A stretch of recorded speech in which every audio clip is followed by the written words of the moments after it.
Hello everyone, it's Diane. It's past my bedtime, but I want to get this video made so I can upload it first thing tomorrow.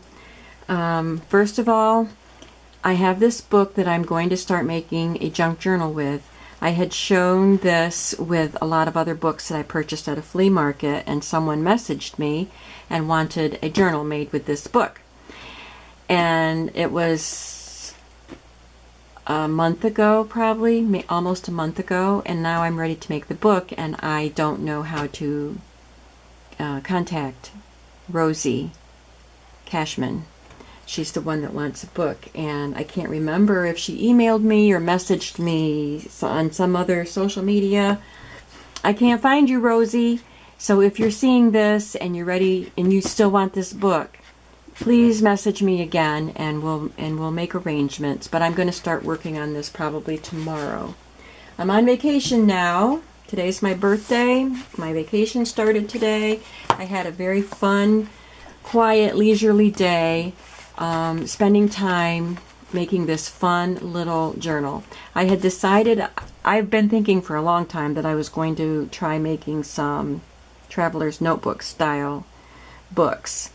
And I've seen people making them with the Daphne's Diary magazines. And I had two Bella Grace Bella Grace magazines. And they have very sturdy covers, like heavy cardstock covers, and they're beautiful inside and out. So I decided I would try them. I think they might be a little bit narrower. This is 4 inches across, and I'm not sure how wide the real Midori ones are. Anyway, I just had fun making this. There was no pressure. I didn't have an agenda. I thought if I might just make it for myself.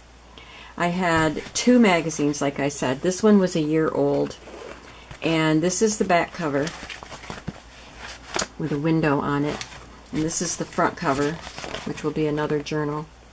And I love that image.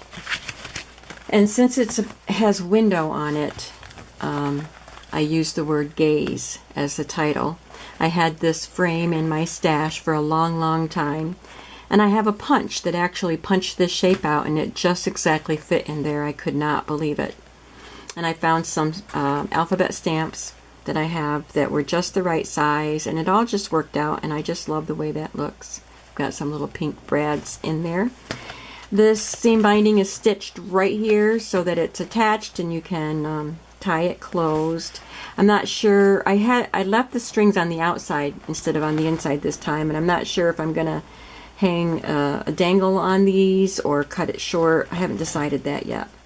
And there's some trim stitched to the bottom. There's a quote on the back, which is a Bella Grace quote that's on all of their magazines. It says, "We believe an ordinary life can be extraordinary. There is beauty in imperfection, and that magic can be found in the everyday."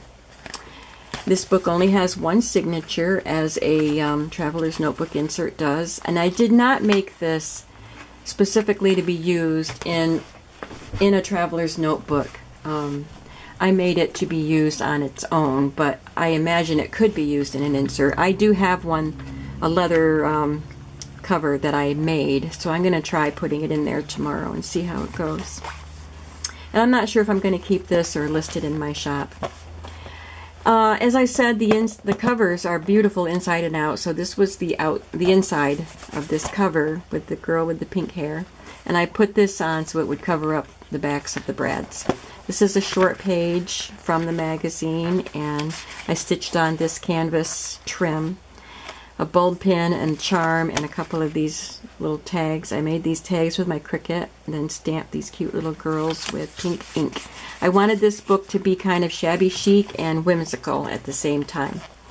This is a page from the magazine, but it's pretty white on this side of the page, so it's great for journaling. And this is a vintage roller rink ticket that I had ordered from an Etsy seller. And on this side, I just glued down this journaling strip. This is a page from the Country Diary of an Edwardian Lady, the Edith Holden books. My book that I've had for a long time is brown and tan. It doesn't have the colors that I've seen in all the other books that you ladies are putting in your journals. So I kind of like the way this looks, but I do really like the colors too. But this is what I have, and I will be using it. I love the cream color with that brown ink. Looks really nice. This page has a piece of ledger for journaling, and then the flap that covers it is cheesecloth, and it's just white. I didn't coffee dye anything, but I like the look of that sheer cheesecloth. And then this fabric has chairs on it, and at the top of it is a little piece of velvet ribbon and a little piece of lace. And on this side is a ledger paper that someone wrote on. It's a vintage ledger from 1940s, I think it said, but this writing was from the 80s. And this is just a notepad paper that I tore and glued on for journaling. And here's a little piece of whimsy, this funky arrow stamped in turquoise. And this is a mistake because I stamped up this tree to use on a page and then decided to use a different stamp. And I set the stamp aside, and I think this page must have gotten set on top of it. And I didn't realize it till after it was stitched in the book. So I'm going to find something to cover that up. I like the tree, but it just kind of looks weird hanging out in the middle of the page like that. And this is a gold strip from Jolie's Boutique. My sister got me some crafting supplies for my birthday, mostly Tim Holtz, but this was a sheet of these gold foil strips, and I used a few of them in the book. Ledger paper here, and there's a tab made out of a strip of fabric and the pink velvet ribbon. And this is just pretty colors on this page, and journaling spot, some gathered craft paper, and a fussy cut rose. This pretty green ledger paper.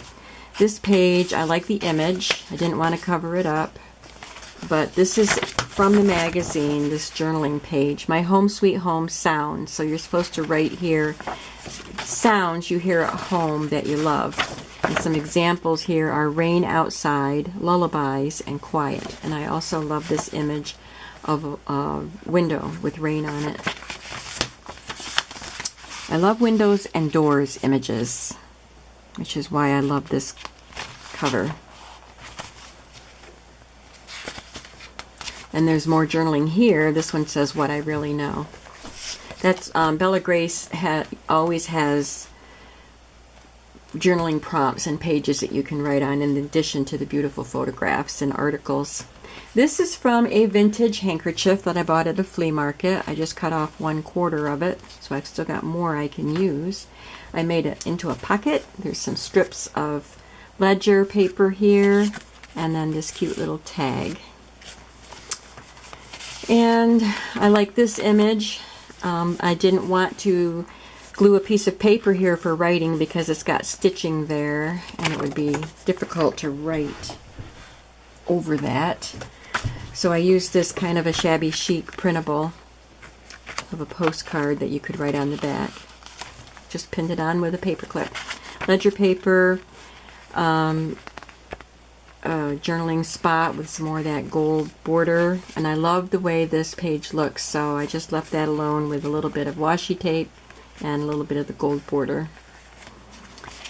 A nice black and white image of some hands holding a calla lily, and this little pocket says Live with Intention. There's a little journaling card here, a little pink Kool-Aid dyed tag, and then these tickets that can be written on. Ledger paper, this image with strip of journaling here and a little Tim Holtz embellishment and the gold border. This is a little tag that I made, inspired by Amity Bloom. I saw a fabric tag that she made. So I took this fabric that someone had gifted me and I cut it out twice. I used this tag that I had made with my Cricut as a pattern and stitched the two pieces together just so it's double-sided, and a couple of little scraps of fabric that I tore, stitched on, and then this little strip of yellow fabric I stamped the word kind, and then there's some trims at the bottom and some little buttons. And then this fibery stuff is stitched on as like the strings at the top of the tag.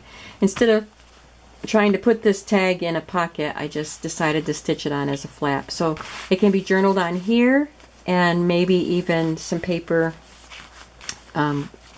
adhered up here for journaling also. This is the tree I decided to stamp instead of that other little green one that got stamped by mistake. But I love that little deer. Those are Stampin' Up! Stamps. This is from a piece of packaging with the word inspired on it. I stitched it on there with more scrap to that pink notepad paper and some gold border. Ledger paper here. Here's another page that it could be, line paper could be glued on there for journaling, but this was an article about what I love about myself, and these were people's answers. So that's another journaling prompt. So you could leave that there and then write your own responses over here. And this image was well, yeah, it's definitely from that magazine because it's the back of it, so it was a close-up of this face. But there's a little spot here for journaling. It's got a little bit of washi tape and a turquoise house. And this is more of people's responses to that question. Some vintage ledger, some seam binding, and a vintage pink ticket. There's a page from the magazine. I left it as it is. And here's the other side of the Edith Holden page. September is my favorite month. That's why I chose that page. I love fall. An image from the magazine, and I just glued some ledger up here to cover up the text and to give you a journaling spot. And I just left this as it is because I just love the colors. Here's the short page and the rest of that twill or canvas ribbon. And I don't know what kind of pin this is. I believe it's a Tim Holtz pin, but I don't know what it's called. And this little tag that I used Tim Holtz rub-ons on. B on that side, and that pretty scroll work. Here's a tag that I made with a vintage atlas. I love the colors. It's shabby chic colors. This is an image from the magazine and a little piece of cheesecloth. It's all stitched together, and the back of it is light enough that it can be written on just as it is. And there's the back with a little cat there and a fan. Now I'm going to stitch this closed as a pocket, but I wanted to show you that the front and back covers of these magazines have flaps like this, so it makes perfect pockets. So that'll be stitched down, and then these will be the tags. Now quickly, before I run out of time, that's this book. I had a lot of fun making it. I was experimenting with a lot of things, but I have 3 more because I had 2 magazines, so I used front cover for one and back cover for one. So as I showed you, this is the front cover of this magazine, and so the flap on this one is in the front. So this will be stitched down as a pocket, and then I already have the magazine pages cut for it, and I'll have to add the other pages to it and do the embellishing. And this magazine was more recent. I think it was from the spring. These pages are a little bit wide. I'll have to trim them, but here's the cover of that one, Bella Grace. And there's the inside. And the flap matches the photo, so when you stitch it down, the photo is entire. And the back of this magazine is just very ethereal looking. And it has that quote.